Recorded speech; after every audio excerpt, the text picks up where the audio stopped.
Hello, this is Arvind Soni, founder and CEO of Gitmoxi. Today we will see how Gitmoxi GitOps makes your deployments declarative, version controlled, and collaborative. Without declarative configs, it is very hard to answer the question, what is deployed? Your CI/CD is likely gathering attributes from many places, which introduces blind spots and also causes drifts across environments. It makes it harder to answer the question, what changed? Without any version control artifacts, it is impossible to diff what's running in AWS. Also, you often ask the question, why didn't anyone catch this earlier? Because there wasn't any peer review of the deployment artifacts. With Gitmoxi GitOps, all your deployment artifacts are stored in Git. They are version controlled, you can review them, and most importantly, all the deployments are triggered through commits. This makes your deployments version controlled, trackable, and reliable. Let's see how. The first step to using Gitmoxi GitOps-based deployments is to create a Git repository where you will store all the deployment artifacts. In this case, we have the GM trial repository and we have created ECS and Lambda folders to store the deployment artifacts.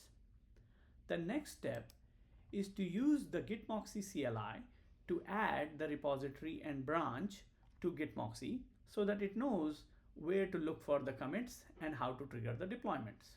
So let's go ahead and add the repository. You can list the repositories that have been added using the same CLI and the get command.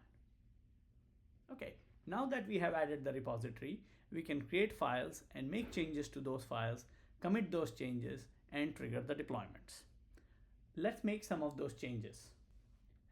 In this repository, we have created declarative config for two ECS services.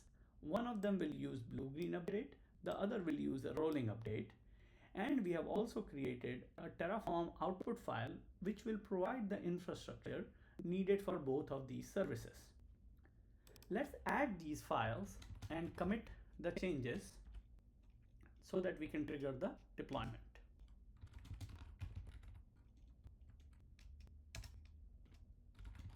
And we will merge the changes, and merging the changes will trigger the deployment because the Gitmoxi service is listening for the branch updates.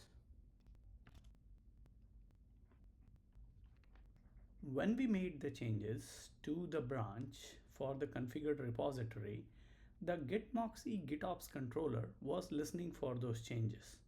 Based on that, it has created the deployments for two new ECS services. You can view the complete details of the deployment in a nice timeline view along with the progress of each step. You can of course check the AWS console as well for the status of the services. Just to recap, for the Gitmoxi GitOps paradigm, we created a repository, GM trial, where we put the deployment artifacts, in this case the ECS service definition and task definition files. When we merge those files to the main branch, the Gitmoxi GitOps controller was listening for those changes. And based on that, it created the ECS services.